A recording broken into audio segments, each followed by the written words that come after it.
Pare um instante. O que você vai ouvir agora pode mudar sua vida. A igreja na Idade Média foi um caos. Ela se perdeu completamente.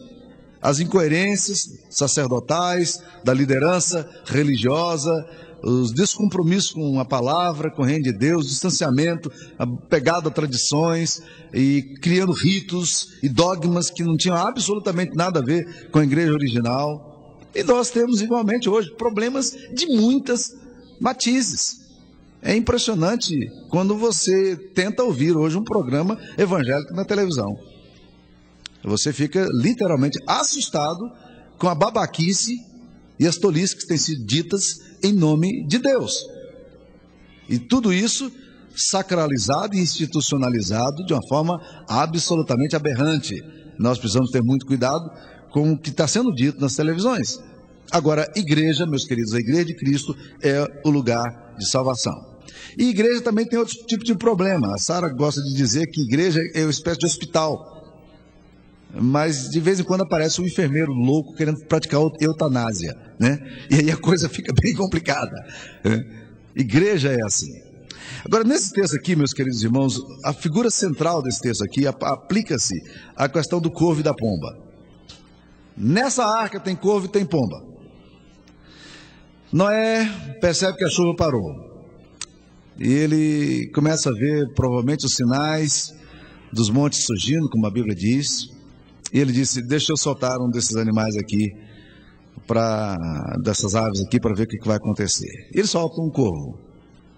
E é interessante quando a Bíblia nos fala que ele soltou o corvo, versículo 7, o qual tendo saído ia e voltava, até que se secaram as águas de sobre a terra. O corvo ia e voltava. Mas Noé não se convenceu. E eu acho interessante isso, porque em seguida ele resolve tomar outra atitude. Versículo 8 diz que ele soltou depois o quê? Uma pomba, para ver se as águas teriam já minguado a superfície da terra.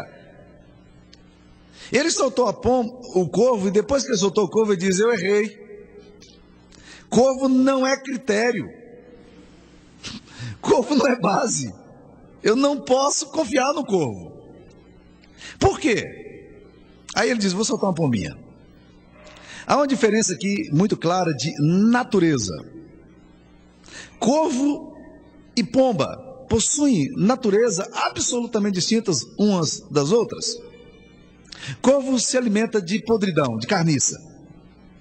Onde tiver um cadáver, ele monta em cima, está tudo ok para ele. Pomba não. Pomba precisa de lugares limpos. Pomba tem que se alimentar de plantas. Pomba tem que estar num lugar onde a lama não esteja presente, onde a carniça não esteja presente. Isso não satisfaz o instinto da pomba. São dois pássaros absolutamente diferentes. E aí, meus queridos irmãos, eu fico me perguntando, essa questão da arca, e ter animais ou aves tão distintas, eu fico perguntando, será que a igreja de Cristo também não passa por esse mesmo conflito? É bom pensar, meus queridos irmãos, que Deus nos tem chamado não para sermos corvos, mas para sermos pombas. Deus tem nos chamado para nos dando uma genética, um DNA, uma nova natureza. E eu gosto muito da palavra regeneração, porque a palavra regeneração que aparece nas Escrituras Sagradas, ela fala de novo gene. Se você olhar tanto no grego quanto no português, a palavra gen vai estar na raiz dessa palavra. É uma nova natureza, é um novo gen, é uma nova genética. Quando nós acolhemos a Jesus no nosso coração, a vida de Cristo começa a fazer parte da nossa vida, e isso é muito claramente dramatizado na Santa Ceia. Quando nós comemos o corpo de Cristo e bebemos o sangue de Cristo, isso não é uma atitude de canibalismo, não. Mas é uma atitude de alguém que entende que a vida de Cristo tem que se unir à minha natureza. Mais de Cristo, menos de mim. Cada vez mais Jesus em mim. E o grande propósito de Deus na minha vida é me tornar parecido com o Filho dele. Esse é o propósito de Deus na minha vida. Por isso o apóstolo Pedro diz: irmãos, reparai na vossa vocação. E ele continua dizendo, como filhos da obediência, não vos amoldeis às paixões que tinhais anteriormente na vossa ignorância. É uma questão de genética, é uma questão de natureza. José, quando sai de casa, sai meio forçado, porque é vendido pelos próprios irmãos. A Bíblia nos diz que ele chega lá no Egito, ele não tem nenhuma relação social com ninguém. Ele não tem nome, ele não tem green card, ele não tem cidadania, ele é escravo, ele é colocado numa casa. Roubaram-lhe toda a dignidade, todo o valor. Um homem que não tinha reconhecimento nenhum. Um dia, uma mulher importante se engraça com ele.